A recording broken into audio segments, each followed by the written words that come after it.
Friends and viewers, आज आपको मैं टेलोजन एफ्लुवाइम के बारे में बताऊंगा। टेलोजन एफ्लुवाइम मतलब सिंपल भाषा में, अगर आपके बाल बहुत ज़्यादा गिर रहे हैं, पहले आपके बाल गिरते थे लेकिन इतने नहीं गिरते थे। आपने बोला कि 2 या 3 महीने से या पिछले 1-2 हफ्ते से आपको चारों तरफ बाल गिरते हुए दिख रहे हैं और बहुत ज़्यादा बाल गिर रहे हैं, स्पेशली फीमेल्स में। So this is a case of telogen effluvium. Medically telogen effluvium बहुत ही कॉमन है और कभी कभी पेशेंट बोलते हैं कि मुझे क्यों हो रहा है। तो आज मैं दोनों चीज कवर अप करूंगा कि टेलोजन एफ्लुवाइम का मैं एक छोटा सा इंट्रो बताऊंगा आपको और फिर आपके केस में क्यों हो रहा है और क्या करना चाहिए। सो टेलोजन एफ्लुवाइम मतलब हो गया कि आपके बाल एक्सेसिवली गिर रहे हैं, may be for the last 15 days और मोर देन दैट। क्यों होता है? इसलिए होता है क्योंकि आपके बाल 3 फेज में रहते हैं। लगभग 85 से 90%, 85 to 90% बाल आपके एनाजन फेज में रहते हैं। That means they grow up and they become good.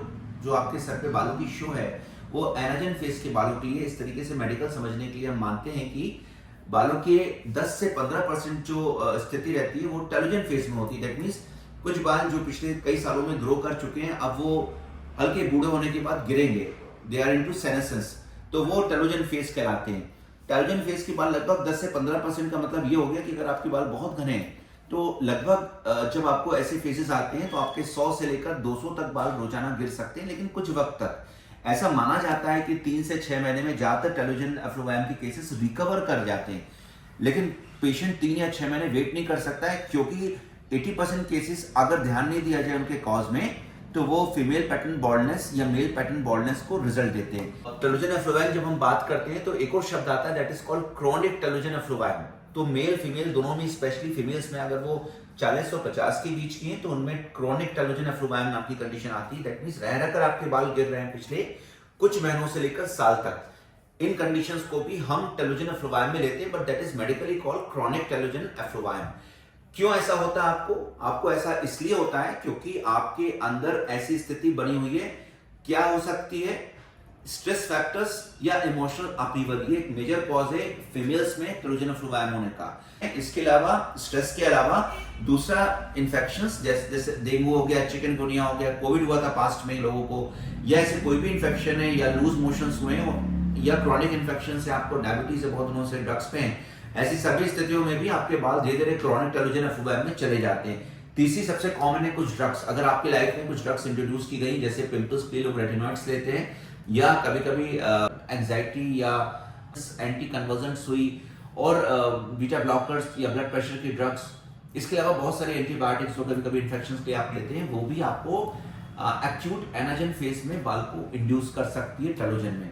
Major emotional changes होते हैं या परिवार में कोई ऐसी त्रासदी हो जाए तो ऐसी स्थिति में आपके बहुत सारे बाल एनाजन से सीधे टेलोजन में कन्वर्ट हो जाते हैं और उस कंडीशन में आपके बाल काफी गिरते हैं और एक्चुअली में आप एलोपेशिया डिफ्यूजर के पेशेंट बन जाते हैं।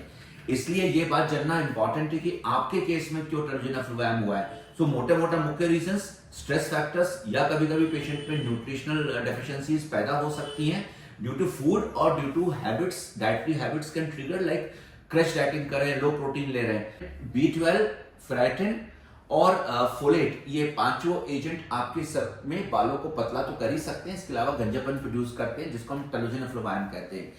जिंक इसमें सबसे इंपॉर्टेंट माइक्रो एलिमेंट है, जो कि आपके केस में क्रोनिक और एक्यूट टेलोजन एफ्लुवाइम में एक मेजर रीजन पाया गया है, न्यूट्रिशनल। और जो भी और रीजंस मैंने जैसे आपको बताए कि हार्मोनल चेंजेस, जैसे प्रेगनेंसी के दौरान या उसके बाद, या कभी कभी आपने कुछ ड्रग्स को कम किया, स्टेरॉइड्स ड्रग्स शुरू हुई हैं, उन कंडीशन में भी आपके बाल गिरते हैं। हार्मोनल चेंजेस में थायराइड, हाइपरथायराइडिज्म, हाइपोथायराइडिज्म दोनों ही आते हैं। इसके अलावा लो एस्ट्रोजन होने पे, फीमेल्स में लो एस्ट्रोजन दोनों कंडीशन में होता है, पीएमएस में होता है। इसके अलावा कभी कभी पिल्स खाकर उसको रोकते हैं, तब भी आपका एस्ट्रोजन कम होता है। उस स्थिति में भी बाल झड़ते हैं, बाल पतले होते हैं। तो आपके केस में क्या रीजंस हैं, अगर वो दिख जाए तो आपका केस मेडिकली परमानेंटली और बेहतर तरीके से, आश्वस्त तरीके से ठीक किया जा सकता है। कभी कभी अगर आप वेट करते हैं और अच्छी डाइट लेते हैं घर पे, जिसमें प्रोटीन्स अच्छी हो, प्रोटीन्स का मतलब हो गया नट्स लें, दूध, दही, ऐसे वेज प्रोटीन के सोर्सेस, सोयाबीन, जो भी मैंने आपको पिछले डाइट्स पे बताया उनको लें। विटामिन के लिए अगर आप अच्छी डाइट ले रहे हैं और नारियल पानी ले रहे हैं, इसके अलावा कुछ और भी चीजें अगर आप लेते रहते हैं, जैसा मैंने आपको पिछले अपनी रिकॉर्डिंग्स में बताया हुआ है, तो आप बेहतर हो सकते हैं। लेकिन medically speaking you should be under the realm of a doctor. At doctor Satsangi हम जब इन केसेस को देखते हैं तो कुछ महीनों में ही पेशेंट्स को हम बता देते हैं कि किस तरीके से आप सेल्फ हेल्प और मेडिकल हेल्प को आगे चला सकते हैं। That means initially few months of treatment will definitely help you up. So मैं बोलूंगा पेशेंट्स आप बिल्कुल वेट नहीं करें। ऐसी स्थिति में अगर कोई ट्रेंड या कोई नोन डॉक्टर आपका जो कि बालों के केसेस को पर्सनली देख रहा है तो let him diagnose, let him do a trichogram, let him do a microscopy to find out if there is any other reasons, जो कि 80% केसेस में होता है, और फिर आपके केस को वो अवश्य संभावित ये ठीक करेगा। मेरे अपने ओपीडी प्रैक्टिस में से बहुत सारे केसेस आते हैं and most of them recover very well, recover for the best. और ज्यादातर जो केसेस हमारे पास बहुत सारे बालों को कम लेकर आते हैं और कई 10 साल 12 साल पुराने केसेस होते हैं जिसमें बाल गिर रहे हैं उनके और बाल कम हो गए, बहुत से डॉक्टर से उन्हें ट्रीटमेंट ले चुके हैं, वो भी इन्हीं क्रॉनिक टर्मिनेशन ऑफ फ्लोएम के केसेस होते हैं जिनको वेल तरीके से शुरुआत में रिकवर नहीं किया गया था। Finally they have turned into female और male pattern baldness. So viewers, मैं आपको ये रिकमेंड करूंगा कि अगर आपके बाल गिर रहे हैं और आपको ही गिर रहे हैं, ये बात जानने के लिए इंपॉर्टेंट है कि आपकी कुछ रिपोर्ट्स और आपकी जो मानसिक स्थिति है या कोई फिजियोलॉजिकल कंडीशन है तो उसको देखना चाहिए। अगर आपको समझ में आता है तो अपने डॉक्टर से शेयर करें, नहीं तो be with a doctor, let him diagnose you, let him treat it together with your own participation in the treatment. So friends, terminal effluvium हो, क्रॉनिक एफ्लोवायम हो या आपका हेयर लॉस हो, ये तीनों स्थिति आपकी रोकी जा सकती है, इनको रिवर्स किया जा सकता है, बालों की ग्रोथ हो जाती है अगर आप स्वस्थ हैं, आपके बायोमार्कर्स ठीक है। तो फ्रेंड्स, आप इसमें बिल्कुल विलंब नहीं करें। Don't wait, don't let it escalate into a chronic non-curable alopecia diffusa areata. Let it be cured at a right time, and right time moving to a doctor will definitely help your case. Thank you so much for listening to me. All the best. Thank you so much.